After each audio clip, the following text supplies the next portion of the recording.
diversidade de outras instituições do grupo. Tá? Mas agora é também uma honra muito grande, a professora Sueli ficou emocionada pelo fato do Fabrício estar ali defendendo o seu TCC, e eu falo da minha emoção e do prazer muito grande que eu tenho nessa manhã de poder apresentar o professor Romeu Sasaki, que para mim é uma referência e sempre foi uma referência pela luta da inclusão e que também não é de agora. Então, há mais de 60 anos, o professor Romeu vem defendendo, vem nessa luta em prol da inclusão. Não somente com o livro, com publicações de livros, mas com a sua presença sempre marcante e sempre muito instigante, nos levando à reflexão sobre a importância de podermos incluir a pessoa com deficiência. E não somente a inclusão dentro do espaço da sala de aula, mas que esse indivíduo ele possa ter esse acesso à vida social, à sociedade de uma forma ampla, também a inserção no mercado de trabalho, então, ampliando esse espaço para pessoas com deficiência. Então, acho que nessa manhã vamos ter esse prazer enorme de receber o professor Romeu nesta manhã. O professor Romeu é um homem pele branca, de óculos, calvo, cabelos grisalhos, usa um óculos, uma camisa escura, está num espaço onde há uma estante com muitos livros, atrás, né? Ele está sentado e atrás dele tem essa estante com muitos livros. Professor Romeu, a palavra é sua. Muito obrigada. Muito obrigado. Bom dia a todos. Bom dia. Que bom estar aqui com vocês. Agradeço, professora Célia, esses elogios todos. A professora Sueli também, que me elogiou bastante. Eu estou bastante emocionado com todas essas considerações. E como o tempo é curto, né, porque 60 minutos não é muito tempo, né? Eu vou entrar, então, gostaria de entrar logo já na minha fala. E eu peço, então, que isso, todos estão vendo agora aí o primeiro slide, né, que traz o título do evento, e eu gostaria de ressaltar nesse título, né, do primeiro encontro interinstitucional, a palavra acessibilidade, né? No caso, especificamente no ensino superior. Mas eu quero falar rapidamente na acessibilidade. Já há de uns 5 ou 6 anos para cá, no Brasil, e principalmente aqui no Brasil, né, onde eu moro, nós estamos adotando as 7 dimensões da acessibilidade.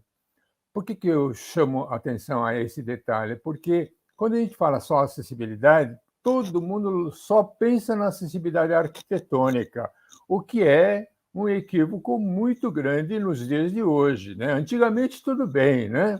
Mas hoje nós temos a acessibilidade arquitetônica e, além disso, temos a acessibilidade atitudinal, comunicacional, instrumental, metodológica, natural e programática, que são 7, quer dizer, cobre todas as possibilidades de acessibilidade contra todos os tipos de barreiras. A minha fala tem um título, Minha Experiência em Educação Inclusiva no Ensino Superior, onde, então, eu pretendo expor, né, por que estou aqui presente, por que fui convidado para falar nesse evento tão importante. Então, por favor, eu mesmo vou trocar os slides. Pronto, introdução. Eu vou explicar a minha experiência. Eu dei esse nome experiência para abranger todas as ações, né? Tanto de estudo como de aprendizado, de consultoria, de treinamento, enfim, todas as coisas que, inclusive, claro, o mais importante é a convivência, né?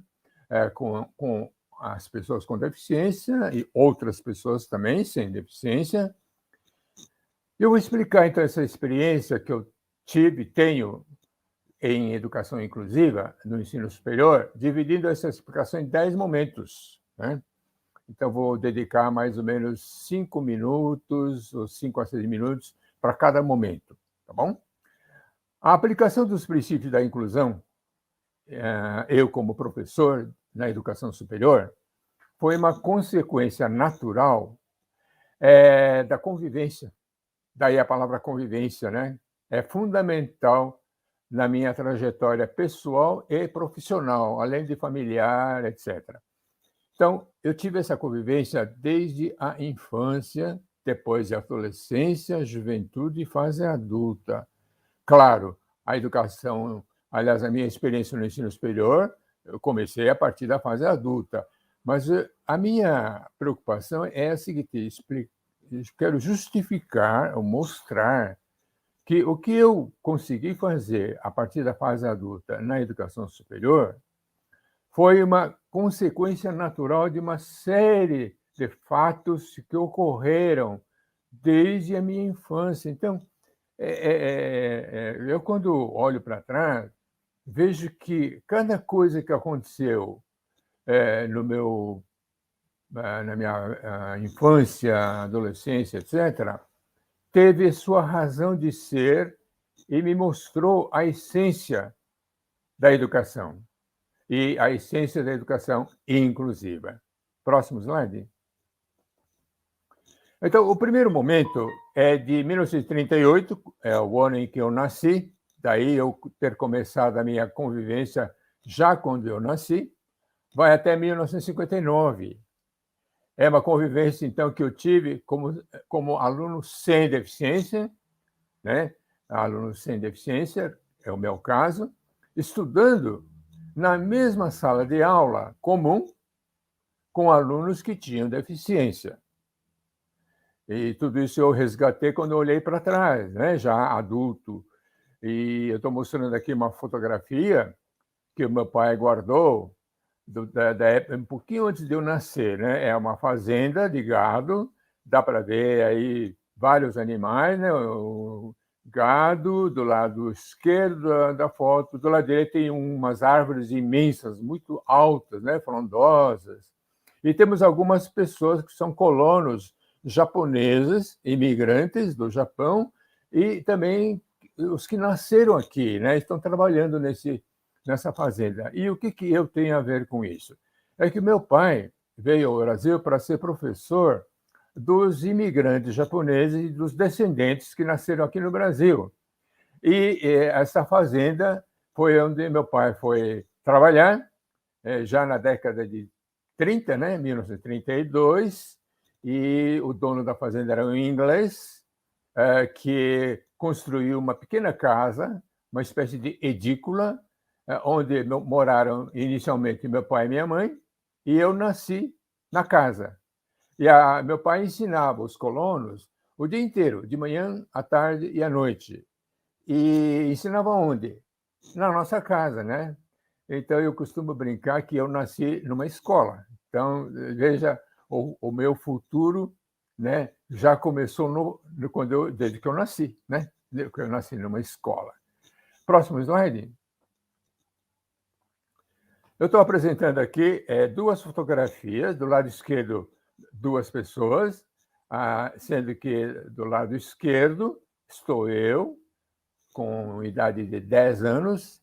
Ao meu lado esquerdo, no meio da fotografia, no meio da tela, nós temos um colega com deficiência física severa em consequência de tuberculose, que o acometeu. Ele sobreviveu à tuberculose, mas ficou com uma sequela muito séria de fragilidade física, né? E, no entanto, ele estudou comigo, ele foi colega, que eu também fui aluno do meu pai, né? Assim como esses outros colegas aqui.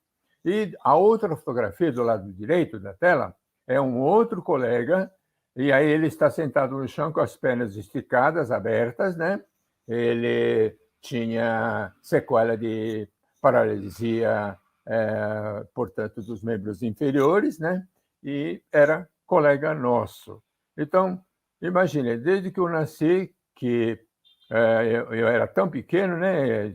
Aí eu tenho fotografia quando com 5 meses de idade, já estava lá na escolinha, que era a nossa própria casa, né? E meu pai que conta, que eu não lembro nada daquela época, claro, né? E que havia alguns alunos com deficiência, que meu pai não fazia nenhuma restrição, né? E todos estudavam na mesma sala, ao redor da mesma mesa, né? E eu fiz essa trajetória como criança, depois como adolescente, jovem e depois, já na fase adulta, continuei sendo aluno do meu pai. Próximo slide. Aí tem uma fotografia onde eu estava no ensino médio, no Colégio Estadual Fernão Dias Pais, que ainda existe no bairro de Pinheiros, em São Paulo. E é uma classe inteira com o professor no meio, de terno, sentado. Então, na primeira frente, a primeira fileira, os alunos sentados no chão. E eu estou na ponta direita da fotografia. O primeiro aluno à direita sou eu, agachado, e já aproveito para dizer que atrás de mim é a primeira fileira sentada, e o primeiro aluno sentado dessa fileira está logo atrás de mim, chamava-se Ubirajara Fortes. E interessante, né? Porque o sobrenome é Fortes, mas ele era, dentre todos os alunos, ele era o mais frágil fisicamente. Ele tinha uma doença progressiva, ele tinha uma séria deficiência física que deixava ele com os joelhos dobrados, os braços dobrados, a mão dobrada, o punho dobrado. Dá até ver a mão direita dele em forma de garra, né? Porque ele andava na ponta dos pés, né? E com toda essa fragilidade, ele era o único aluno, ele foi o único aluno de toda a classe que tirava nota máxima em todas as disciplinas, né? E nós ficamos amigos porque eu era colega de carteira. Ele estava na primeira carteira de uma fileira e eu estava na primeira carteira da segunda fileira. Então nós convivemos muito, né? Como amigos, sendo que ele era essa figura, né? Que era o campeão da classe, era o crânio da classe. Depois, lá atrás, na terceira fileira em pé, contando da esquerda para a direita, bem no meio, está um rapaz que também tem uma deficiência, no caso, uma sequela de paralisia infantil, e o nome dele é José Washington, né? E nós ficamos muito amigos porque ele tirava notas baixas e eu também, né? Então, eu ia na casa dele, na véspera de cada exame, de cada disciplina, a gente estudava junto e voltava junto no dia seguinte para a escola, né? Então, eu tive essa convivência durante vários anos com 2 alunos na mesma escola, na mesma sala de aula, né? E assim, olha o que ficou na minha cabeça, né? Um aluno alegre, forte, que jogava futebol, que é o José Washington, e o outro, o colega com um corpo frágil, que era o campeão, né? O que tirava nota alta em todas as matérias. Então, isso ficou na minha cabeça. E que foi possível uma sala de aula com gente tão diferente estudando juntos. Então, isso ficou muito marcante na minha memória. Próximo slide. O segundo momento começou em 1960, é o primeiro ano da minha fase profissional, né? Já então em 60 até 1976 eu tive a convivência como especialista em reabilitação profissional, atendendo os meus clientes com deficiência para colocá-los no mercado de trabalho. E nesse processo de colocação, enfrentei e solucionei barreiras que dificultavam ou impediam a aprendizagem escolar. Então, como lembrou a professora Célia, a minha atuação no campo da educação nunca se distanciou, sempre foi simultânea com o campo do trabalho, do emprego também, né? Como era importante. Então, quando, ao fazer a colocação no mercado de trabalho, enfrentei com o cliente o problema da como dizer, a precariedade, vamos dizer assim, da formação escolar, né, com grande prejuízo na aprendizagem. Próximo slide. Esse momento profissional, como exemplo, uma fotografia que tiraram na minha sala de atendimento, de colocação profissional. Eu estou atendendo um cliente meu, está de costas para o fotógrafo, ele tem a mão direita com prótese de mão, né? Prótese de gancho, em forma de gancho, que ele perdeu o braço direito inteiro num acidente de trabalho, né?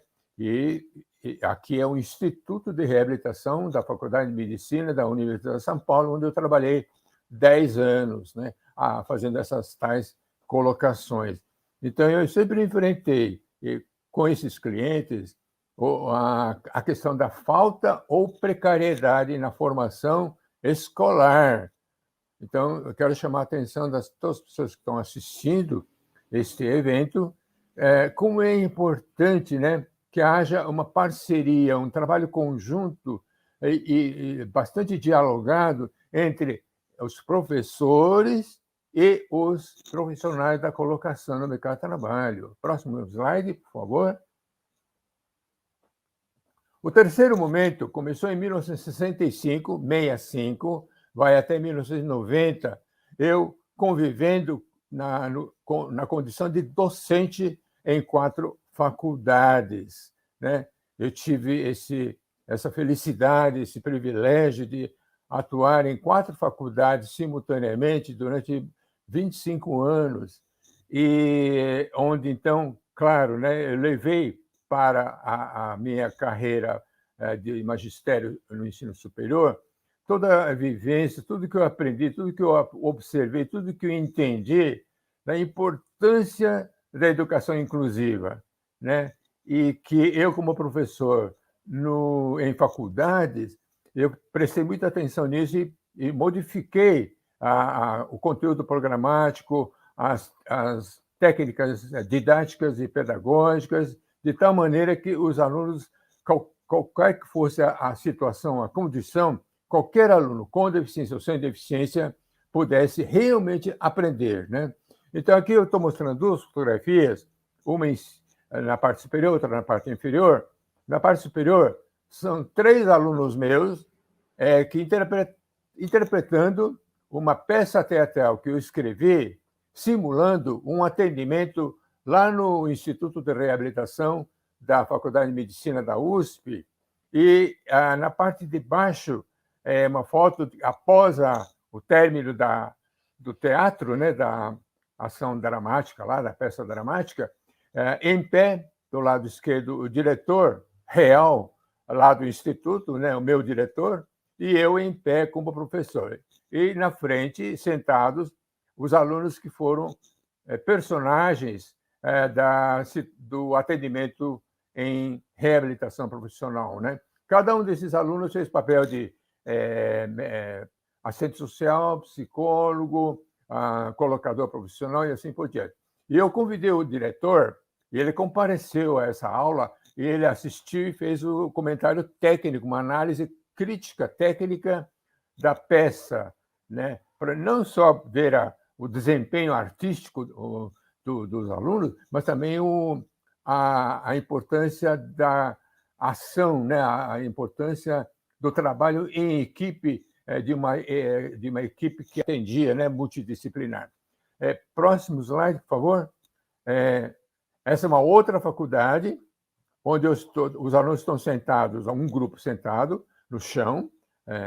Eu estou de frente para a câmera, rodeado de 4 alunos que estão fazendo papel real de atendimento em grupo, onde os demais alunos da classe estão em suas carteiras ao nosso redor. Eu gostava muito de fazer isso, né? Dava aulas práticas. Então, aqui, nós não estamos fazendo interpretação de peça dramática, não. Eu estou fazendo um atendimento real, com problema real de cada uma dessas alunas, e eu estou respondendo, agindo, atuando como professor, como assistente social, desculpe, como assistente social formado, né, atendendo alunos em grupo que têm problemas, ou problemas acadêmicos, ou problemas profissionais lá no estágio, e assim por diante, até problemas em casa, problemas sociais também. E eu não tenho mais duas fotografias, que são 4 faculdades, né? Mas isso realmente provou para mim e consegui mostrar, né, que é possível, sim, uma educação inclusiva no nível superior, sem dúvida alguma, né? E para a felicidade minha, né, nessas 4 faculdades, sempre houve alunos com deficiência também. Próximo slide. Quarto momento, 1979, 79 até 2021, este ano, a convivência como ativista do movimento político pelos direitos das pessoas com deficiência. E o direito à educação sempre foi a bandeira desse movimento, né? E aqui eu estou mostrando uma fotografia da capa de um grande livro de mais de 400 páginas, escrita pelo governo federal, nosso, que é a História do Movimento Político das Pessoas com Deficiência no Brasil. E eu fui um dos entrevistados que nós demos depoimento da história do movimento político, né? E quais eram as bandeiras que nós estamos defendendo? A bandeira da educação foi campeã, né? Depois da educação, a bandeira do emprego e do trabalho também. Então, esse livro foi publicado em 2010 e se encontra disponível gratuitamente no governo federal. Próximo slide. E essa defesa, essa bandeira, foi em prol da participação de pessoas com deficiência nas escolas comuns, públicas ou particulares, e nas empresas comuns, públicas ou particulares. E aqui eu quero dar um exemplo muito importante porque, dada a época em que isso aconteceu, em 1981, o Núcleo de Integração de Deficientes, esse era o nome naquela época, né?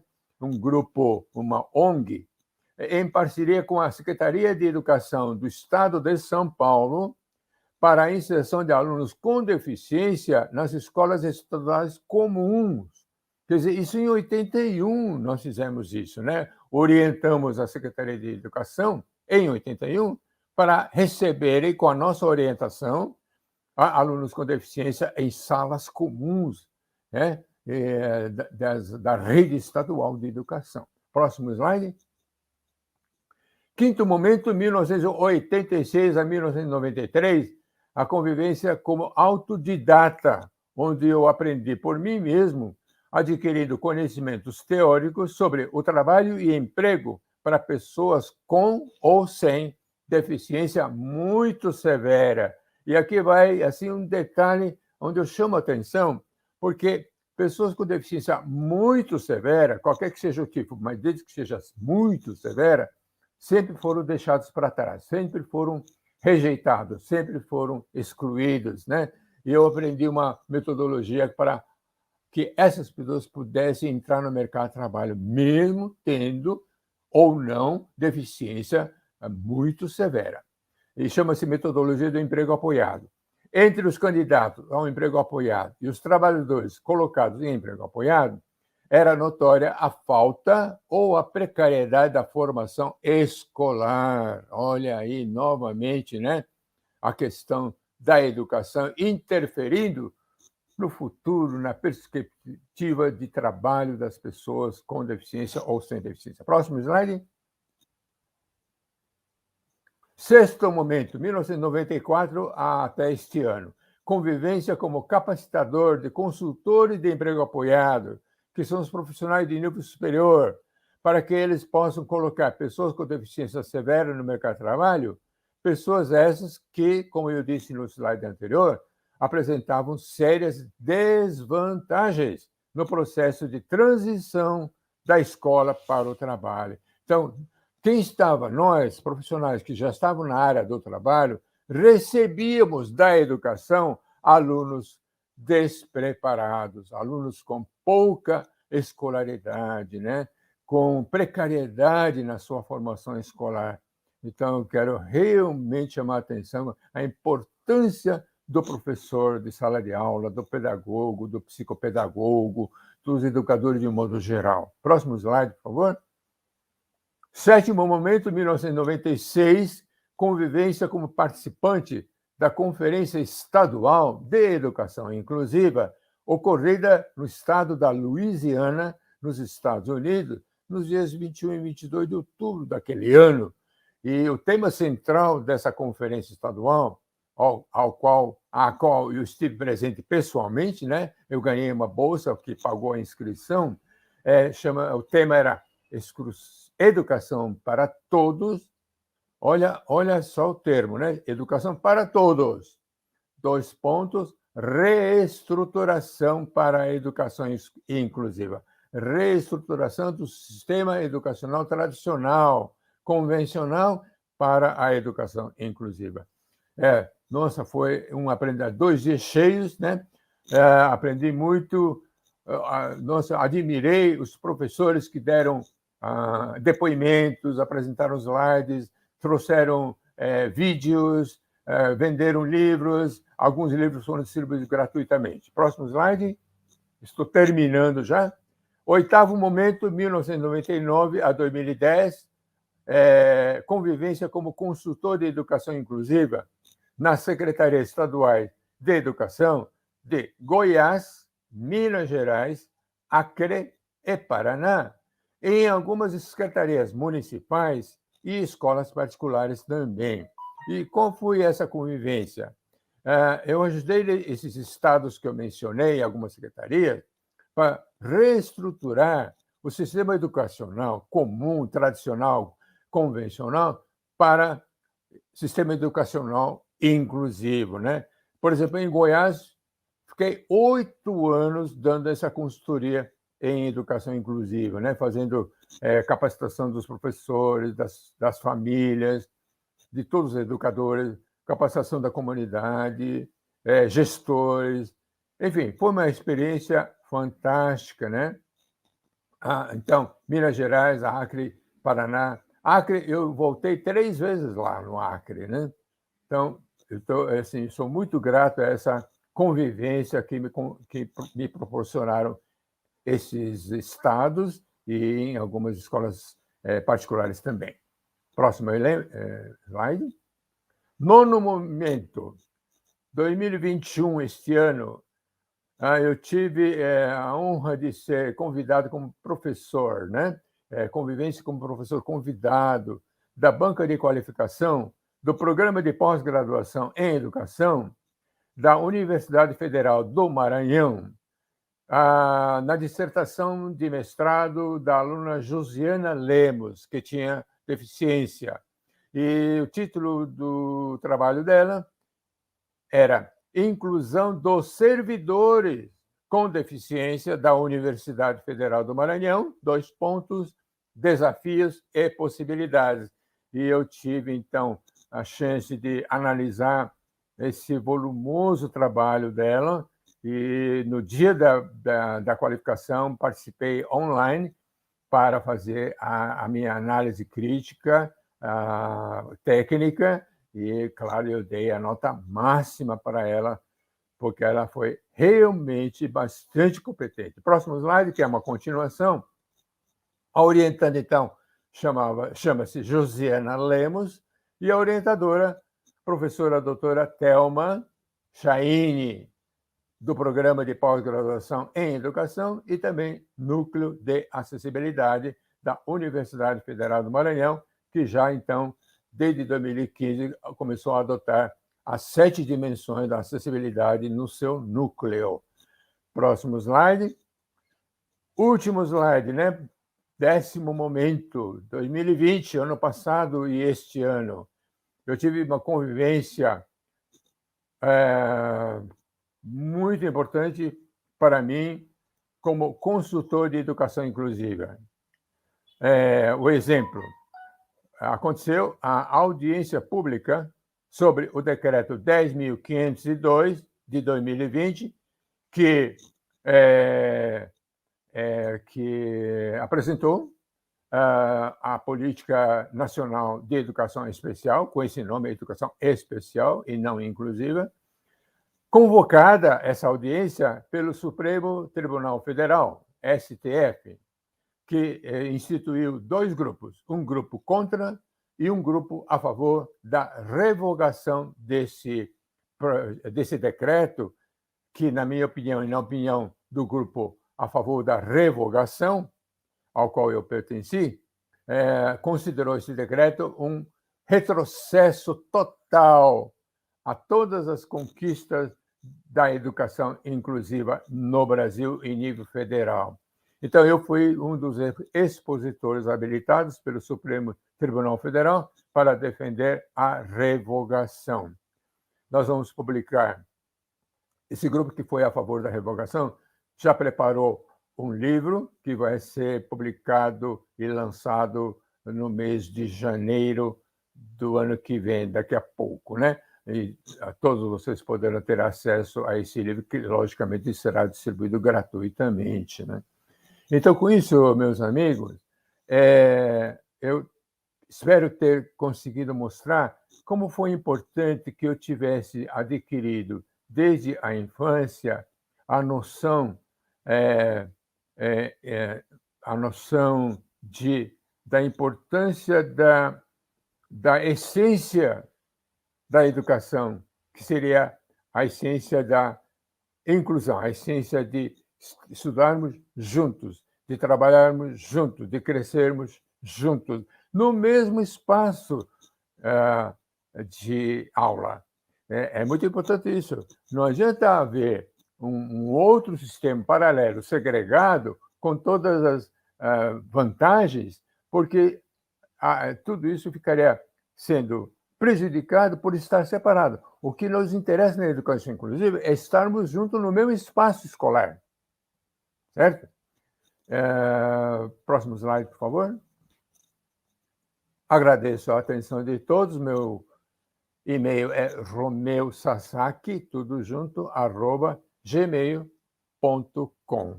Muito obrigado, professora Célia, professora Sueli, pelo espaço que me deu, pela confiança e pela alegria de ter podido dar a minha contribuição pessoal tirada na minha trajetória.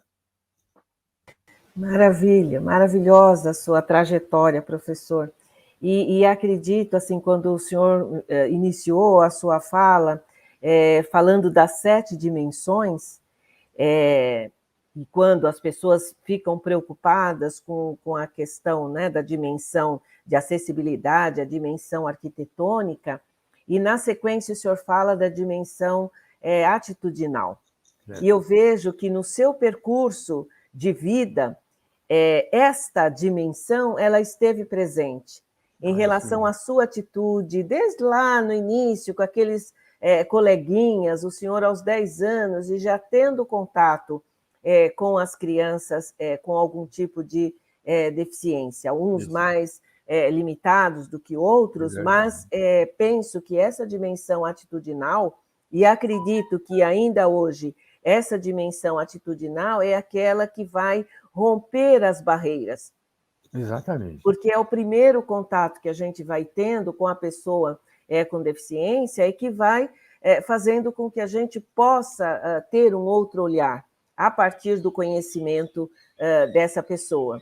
E eu me lembro que numa das primeiras aulas sobre a pessoa com deficiência, que eu tive com a Lígia Assunção Amaral, lá, né, nos anos 90, e uma das falas da Lígia assim, que me marcou muito, que ela diz assim, olha, minha gente, a principal barreira, né, que nós temos é vencer a barreira do preconceito. Isso, exatamente. Então, assim, quando nós vivemos com a pessoa com deficiência e aprendemos a conhecer, nós desmistificamos todo aquele preconceito que a gente tinha em relação àquela pessoa.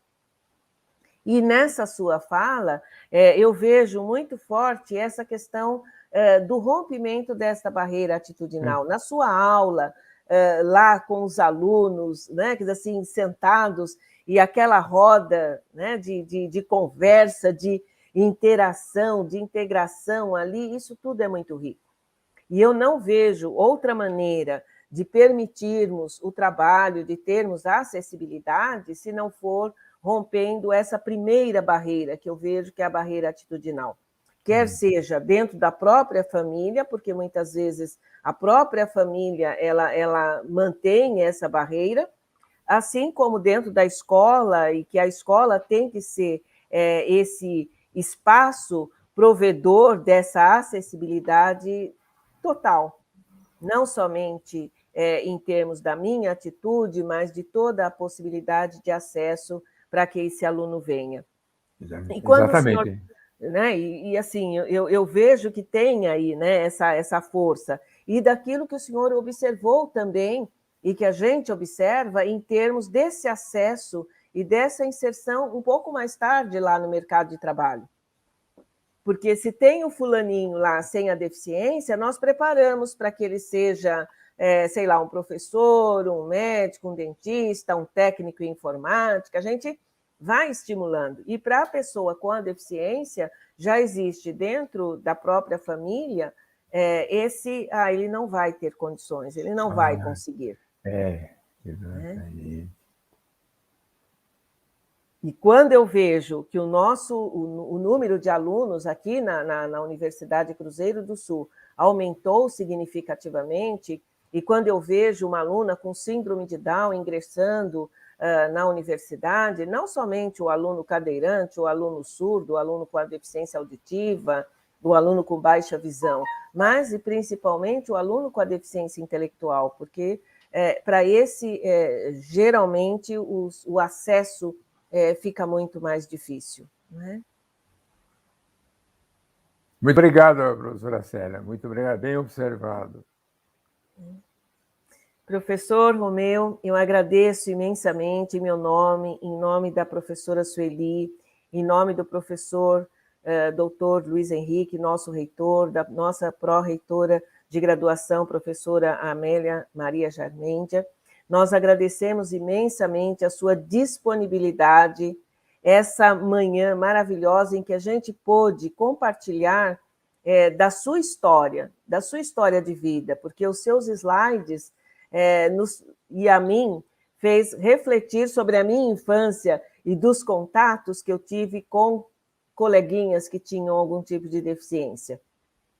Então, fez com que eu também voltasse a pensar na minha história de vida e nos contatos que eu tive, e mesmo dentro da graduação. Né? Na minha graduação, infelizmente, só tive um colega cego, né? Então, assim, não tinha outras pessoas com deficiência na nossa turma, apenas um colega cego, mas que foi de um aprendizado e de uma lição também muito grande em termos da disponibilidade, do acesso, né, de gravar as aulas com aquele gravador enorme, né, isso lá na década de 70, então, ele, coitado, tinha que carregar aquele gravador imenso, até que um colega que viajava muito foi para o Japão e trouxe uma inovação que era um gravador menor para ele, né? Então, mas que passou por todos esses percalços. Então, em meu nome, em nome da professora Sueli, agradeço imensamente a sua valiosa contribuição nesta manhã. Muito obrigada. Obrigado a você também.